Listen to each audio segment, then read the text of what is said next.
Untuk selanjutnya mengenai fase post-operatif. Setelah prosedur operasi berakhir, monitoring dan perawatan akan dipindahkan dari dokter anestesi ke perawat di PACU atau Post Anesthetic Care Unit. Pada fase ini akan saya bagi menjadi 4 sub-bab, yaitu Goals of Recovery, Post-Operative Nausea and Vomiting, menggigil, dan nyeri. Goals of recovery-nya yang pertama adalah patensi jalan nafas, yaitu pasien sadar, dipasangnya oral airway, atau adanya selang endotracheal. Ventilasinya adekuat, antara pasiennya sadar atau menggunakan ventilator. Hemodinamiknya stabil, kemudian juga manajemen nyeri yang adekuat juga. Semua masalah yang dapat diidentifikasi perlu dikoreksi sebelum keluar dari kamar operasi. Hal ini dilakukan untuk mencegah transfer pasien yang tidak stabil. Kriteria discharge. Di sini ada 2 fase. Yang fase pertama adalah pasien dari PACU dipindah ke bangsal.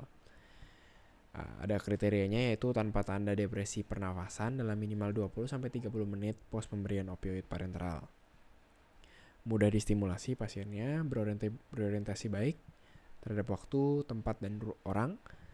Juga mampu mempertahankan patensi jalan nafas dan batuk dengan baik. Memiliki tanda vital yang stabil selama minimal 30 menit. Juga penting untuk manajemen nyeri dan mual muntah yang terkontrol, serta gak ada gangguan bedah seperti perdarahan daerah operasi. Kebanyakan pasien yang sehat dapat memenuhi kriteria discharge ini dalam waktu 60 menit. Di sini juga ada scoring system, yaitu post anesthesia discharge scoring system, di mana discharge dari PACU bila skor lebih dari 9 dibagi menjadi 5 kategori. Yang pertama adalah vital sign, dari blood pressure dan pulse-nya diberikan poin 2 jika dia 20% pada baseline preoperatif. Aktivitas diberikan 2 apabila gaya berjalannya normal tanpa adanya ketidakseimbangan. Untuk nausea and vomitingnya diberikan 2 untuk nausea and vomiting yang minimal, yang bisa diberikan obat-obatan parenteral oral. Untuk nyerinya diberikan 2 apabila dapat dikontrol dengan obat-obatan minuman atau pasiennya dapat merasa nyaman. Untuk surgical bleeding diberikan 2 jika perdarahannya minimal atau tidak dibutuhkan adanya pergantian perban. Ini fase 2, yaitu dari PACU ke rumah. Ini untuk diberikan untuk pasien yang menjalani same day surgery. Jadi habis operasi selesai, balik ke PACU, lalu bisa diantar ke rumah. Diklasifikasikan berdasarkan sistem skor Aldred dengan maksimal skor 10 dan skor minimal untuk pemulangan lebih dari 9. Dibagi menjadi aktivitas, respirasi, sirkulasi, kesadaran, dan skin color. Aktivitas, jika pasien bisa menggerakkan keempat ekstremitasnya, diberi 2. Jika pasien dapat memiliki respon batuk yang baik, jika bisa bernafas dengan baik, diberikan 2. Untuk sirkulasinya, jika blood pressure-nya 20 mm air aksa di atas level baseline sebelum dilakukan sedasi.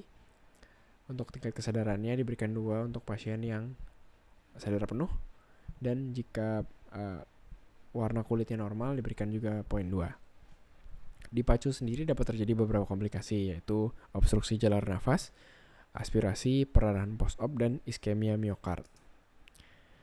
Saya lanjutkan ke post-operative nausea and vomiting, yaitu merupakan salah satu masalah yang paling sering muncul di PACU. Masalah ini paling baik ditangani secara preventif, yaitu kita harus review obat-obatan emetogenik, lalu kita gunakan dosis minimal yang efektif. Untuk obat-obatan seperti nitrous oxide atau neostigmin, jika memang sudah terjadi, kita lakukan terapi dengan hidrasi dan pemberian obat-obatan antiemetik seperti ondansetron, fluoroperazin, atau dimenhydrinate. Juga menggigil. Menggigil sendiri merupakan respon yang dikontrol oleh hipotalamus untuk menghasilkan panas endogen. Namun hal ini sebenarnya kurang baik karena dia menyebabkan peningkatan konsumsi oksigen 4 kali lipat dan produksi CO2 yang meningkat. Konsumsi oksigen ini dapat meningkatkan kerja jantung sehingga bisa menyebabkan miokard iskemia atau bahkan gagal nafas. Paling sering terjadi karena hipotermia dan dapat ditangani dengan baik dengan teknik penghangatan agresif seperti menggunakan forced air warming system. Pada pasien yang normotermik yang menggigil bisa disebabkan oleh gas anestesi yang tersisa dan dapat diobati dengan memberi meperidine intravenous dosis rendah. Yang terakhir adalah nyeri. Dapat menyebabkan pasien tidak nyaman, hipertensi, takikardi, iskemi miokard, gagal nafas. Kali ini tentunya karena nyeri itu kan menyebabkan peningkatan dari tensi, lalu juga pasien takikardi sehingga meningkatkan kerja jantung, iskemi miokard, dan berujung ke gagal nafas. Dapat ditangani antara lain dengan pemberian analgesik oral, acetaminophen, kodein, NSAID, lalu bisa opioid injeksi. Intinya adalah penanganan nyeri akut berdasarkan WHO step ladder.